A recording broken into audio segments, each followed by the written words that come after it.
Good morning dear students. Now hybridization हम discuss कर रहे थे। अब हम हाइब्रिडाइजेशन करेंगे जिसमें डी ऑर्बिटल भी पार्टिसिपेट करेगा। ठीक है, हमने की अभी sp hybridisation, sp2 hybridization and sp3। आपको पता है p ऑर्बिटल, p जो सब शेल है उसमें 3 ऑर्बिटल होते हैं। ठीक है, अब तीनों ऑर्बिटल यूज हो गए, हमने ये भी कर लिया sp3। अब हम करेंगे sp3 डी हाइब्रिडाइजेशन। तो मैंने इसका एग्जांपल जो है वो हम इसका एग्जांपल ले लेंगे यहाँ पे pf3। ठीक है, pf5 लेंगे। ठीक है, फास्फोरस पेंटाफ्लोराइड। तो सबसे पहले हम फास्फोरस की इलेक्ट्रॉनिक कॉन्फ़िगरेशन लिखेंगे। दैट इज द क्या होगी, मैं आउटर ही लिख रही हूँ 3s2 3p3। ये होती है इसके आउटर इलेक्ट्रॉनिक कॉन्फ़िगरेशन। अब ऑर्बिटल की फॉर्म में जब हम लिखेंगे, you can also draw the square और सर्कल। p वाले एक साथ अटैच होंगे, और अगर ये थर्ड सब शेल है तो आपको पता है 3s 3p। थर्ड शेल में थर्ड एनर्जी लेवल में d भी होता है, तो d है लेकिन वेकेंट है, तो हमने इसको ड्रॉ कर दिया। ठीक है, ये आ गया हमारे पास।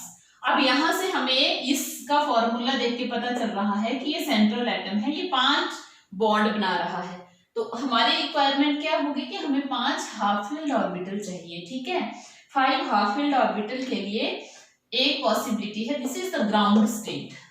ओके, एक पॉसिबिलिटी है कि ऐसे से अगर यहाँ पे इलेक्ट्रॉन जंप कर जाए 3d ऑर्बिटल में, तो 1 2 3 4 5 हो जाएंगे हमारे पास। तो नाउ नेक्स्ट स्टेप आपने लिखना है, ये बन गई excited state. Now we can do the hybridization. हमें ऐसे ऑर्बिटल चाहिए जिनकी शेप भी इक्विवेलेंट हो और एनर्जी भी इक्विवेलेंट हो। ठीक है, नाउ ये sp3d हाइब्रिडाइजेशन। कितने आ गए टोटल हमारे पास, 1 2 3 4 5, दिस इज 4 एंड 5, 1 2 3 4 5 ही है। ठीक है, ये आ गए हमारे पास sp3d हाइब्रिड ऑर्बिटल। तो ये आ गई, और फ्लोरीन आपको पता है फ्लोरीन का जो 2p5 है, तो उसमें से p5 वाला वो शेयर करेगा इलेक्ट्रॉन इसके साथ, इसका ऑक्टेट भी कंप्लीट हो जाएगा, इसका भी कंप्लीट हो जाएगा। तो मैंने ये डॉटेड जैसा इलेक्ट्रॉन विद अपोजिट स्पिन, जैसे इसकी स्पिन ऊपर की तरफ है तो इसकी स्पिन नीचे की तरफ होगी। ठीक है, तो ये मैंने यहां पे बनाया। तो this is the formation of sf5। ठीक है, और हाइब्रिडाइजेशन sp3d है, तो geometry will be triangle bipyramidal, ये ज्योमेट्री होगी इसकी। ठीक है, तो ज्योमेट्री इज लाइक, ये आ गया आपका, ये सेंट्रल एटम आ गए, यहाँ पे फॉस्फोरस आ जाएंगे। ठीक है, दिस इज ट्राइएंगल बाइपिरामिडल, ये ज्योमेट्री है। अब जो नेक्स्ट है वो हम लेंगे, नेक्स्ट एग्जांपल वो आप खुद करेंगे, मैं थोड़ा सा आपको यहाँ पे समझा दूंगी उस एग्जांपल को। ठीक है, तो that is the sulphur hexafluoride. ठीक है, सल्फर हेक्साफ्लोराइड में आपने क्या करना है, सल्फर की इलेक्ट्रॉनिक कॉन्फ़िगरेशन लिख दी। ठीक है, उसके बाद क्या आएगी, सल्फर की 16 होता है इसका एटॉमिक नंबर, तो इसके जो वैलेंस शेल है इसमें 6 इलेक्ट्रॉन होंगे। ठीक है, 16 है इसका, this is 3s 3p 3d। ठीक है, लेकिन मैं बोल रही हूं sulphur hexafluoride, that means it will form 6 bond with fluorine. 6 bond बनाएगा तो हमें 6 ऑर्बिटल हाफ फिल्ड चाहिए। तो यहाँ पे कितने हैं, 1 2 ही है। ठीक है, वैसे हाफ फिल्ड दो, लेकिन अगर यहां से और यहां से इलेक्ट्रॉन d में जंप कर जाएगा तो it is sp3d2 hybridisation, sp3d2। अब ये हाइब्रिडाइजेशन आपने करनी है, उसी तरह से फॉर्मेशन हो जाएगी। अगर हाइब्रिडाइजेशन आपकी sp3d2 हो तो ज्योमेट्री विल बी ऑक्टाहेड्रल, ये आपको याद होना चाहिए, octahedral. You know that octahedral में क्या स्क्वायर बना रही है, यहाँ पे सेंटर में सेंट्रल एटम लिख दिया which is sulphur in this case, और ऊपर और नीचे भी इसके यहाँ पे बॉन्ड होगा, तो हर कॉर्नर के ऊपर फ्लोरीन आ जाएगा। This is the octahedral structure, ये सिमेट्रिकल स्ट्रक्चर होती है ये, ठीक है। ये आ गया ऑक्टाहेड्रल स्ट्रक्चर SF6। नेक्स्ट जो है हमारा हाइब्रिडाइजेशन थी sp3d2। अब हम नेक्स्ट जो एग्जांपल लेंगे that is iodine heptafluoride. Let us check the example. क्या एग्जांपल है आपकी बुक में? इट इज IF7, यही एग्जांपल है, ठीक है। तो आयोडीन की जो आउटर इलेक्ट्रॉनिक आयोडीन है ना यहाँ पे, ठीक है। अब आप बोलेंगे आयोडीन की तो हमने की नहीं।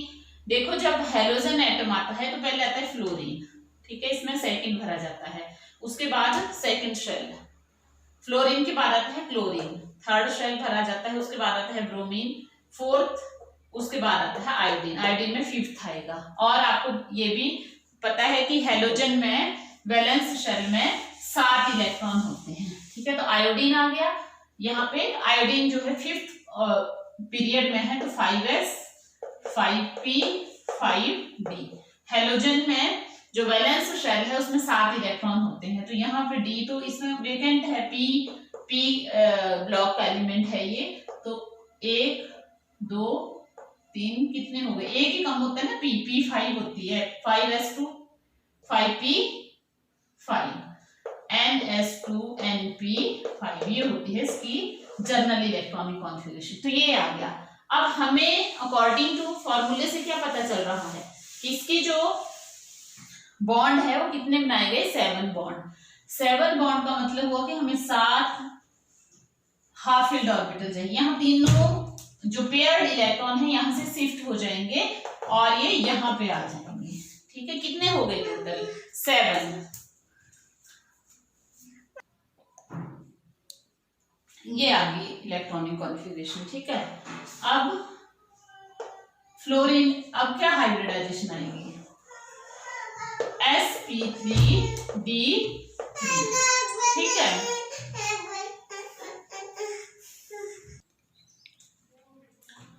sp3d3 हाइब्रिडाइजेशन हो जाएगा, ठीक है। sp3 हाइब्रिडाइजेशन में जो स्ट्रक्चर होता है दैट इज पेंटागोनल, ये बन गया पेंटागोनल, इसके सेंटर में आएगा सेंट्रल एटम, पेंटागोनल बाइपिरामिडल, ये आ गया पेंटागोनल। एक पिरामिड यहाँ बनेगा, एक यहाँ बनेगा, ये इस तरह से, ठीक है। तो ये F F F आपने स्टेप वाइज इसको करना है। ये मैं वैलेंस बॉन्ड थ्योरी के अकॉर्डिंग आपको शेप ज्योमेट्री समझा रही हूँ मॉलिक्यूल्स की, ठीक है।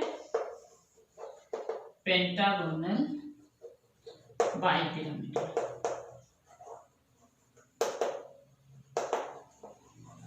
This is all about the hybridization. अब अगर शॉर्टकट मान लो आपको कोई क्वेश्चन आ जाता है कि what is the hybridization of this molecule, तो यहाँ पे एक शॉर्टकट फॉर्मूला भी है इसके लिए, ठीक है, जो आपने याद कर लेना है।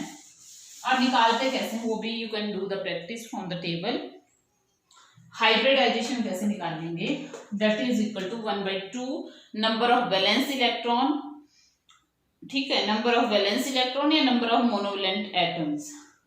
Number of valence electron in central atom, number of valence electron in central atom, valence shell में कितने इलेक्ट्रॉन होंगे, ठीक है, plus number of monovalent atom, number of monovalent mean जो एक बॉन्ड बनाएगा atom surrounding central atom, surrounding central atom. आपने apply कैसे करना है इसको ये मैं बताती हूँ, ठीक है। सराउंडिंग सेंट्रल एटम, ये बड़ी ब्रैकेट लगा दो, यहाँ 1/2 आएगा, ठीक है, माइनस चार्ज ऑन कैटायन इसी के साथ ब्रैकेट के अंदर, ये अगर वो कैटायन है तो उसके ऊपर माइनस चार्ज, क्योंकि कितने इलेक्ट्रॉन उसने लूज किए, कैटायन तभी बनेगा ना वो, प्लस चार्ज ऑन एनायन, अगर वो एनायन है तो कितना चार्ज है उसके पास वो उसमें ऐड हो जाएगा, क्योंकि एनायन कब बनेगा, जब इलेक्ट्रॉन गेन करेगा। तो ये है फॉर्मूला। अब इसको हम अप्लाई करेंगे। लेट द एग्जांपल ऑफ, अभी हमने एग्जांपल किया था मीथेन का, आपको ये याद है कि मीथेन में sp3 हाइब्रिडाइजेशन होती है, कैसे निकालेंगे। देखो hybridization is equal to 1/2, this is not hydrogen, this is hybridization now, ठीक है। 1/2 पूरा लिखना है आपने, 1/2 number of valence electron in central atom, carbon है, कार्बन के पास वैलेंस इलेक्ट्रॉन होते हैं 4 इसके वैलेंस शेल में। Number of monovalent atom surrounding, monovalent atom है हाइड्रोजन जो इसको सराउंड करेगा, कितने करेगा ये भी, नंबर ऑफ कितने हैं एटम 4, माइनस चार्ज ऑन के time 0 plus charge on N 0, कोई चार्ज नहीं है, तो it is equal to 4 + 4 8 divided by 2 4, 4 का मतलब कि 4 ऑर्बिटल इन्वॉल्व हुए, s तो होगा ही, 3 p हो जाएंगे, तो sp3 हाइब्रिडाइजेशन निकल गई इसकी, ठीक है। अब हम कोई एनायन ले लेते हैं, let the example of your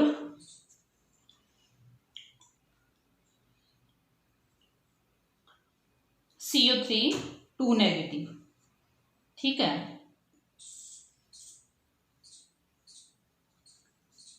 CO3 2 negative monovalent,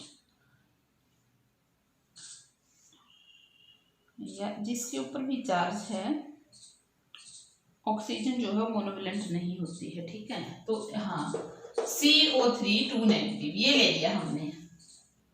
again hybridisation में 1/2 वैलेंस शेल में आएंगे 4, this is not monovalent, oxygen monovalent नहीं है, डबल बॉन्ड बनाएगी, ठीक है, तो 4 मोनोवैलेंट एटम कोई नहीं, number of monovalent atom surrounding the central atom, तो ये मोनोवैलेंट नहीं है, तो that means it is 0, minus charge on के टाइम कुछ भी नहीं है, charge on an ion plus 2, तो क्या आ जाएगा ये 3, तो hybridisation will be sp2 hybridisation. इस तरह से आप कैलकुलेट कर सकते हैं, पूरा टेबल है यहाँ पे बना हुआ, तो you can write the any formula and apply this formula on the molecule and you can determine the hybridization. ये देखो टेबल बना हुआ है आपकी बुक में, ठीक है, ये पूरा टेबल है, तो you can go through this table and also right the name of the geometry, ठीक है, आपने ये पूरा बनाना है।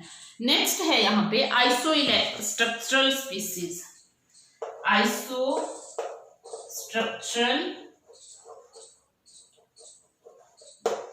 स्पीसीज, अभी हमने बहुत फर्स्ट या सेकंड चैप्टर में हमने पढ़ा था आइसो इलेक्ट्रॉनिक स्पीसीज।